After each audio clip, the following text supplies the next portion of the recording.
మన ముఖ్యమంత్రి గారు ఏదైతే నిర్ణయం తీసుకున్నారో ప్రజలకు లంచగొండితనం లేకుండా అవినీతి లేకుండా మంచి పరిపాలన అందించాలనే విషయంతో ఏ ఉద్దేశంతో అయితే కేసీఆర్ గారు తీసుకున్నారో నిర్ణయం చాలా అభినందనీయం. దీని గురించి యావత్ తెలంగాణ సమాజం అభినందించడం జరుగుతుంది.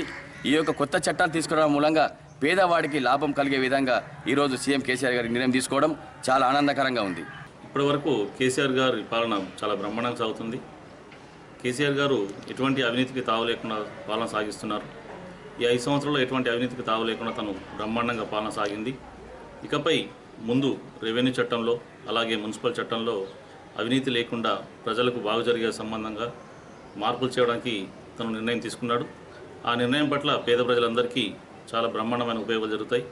కావున ఇటువంటి నిర్ణయం తీసుకున్నందుకు అందరం హర్షిస్తూ ఈ నిర్ణయాన్ని నేను స్వాగతిస్తున్నాను.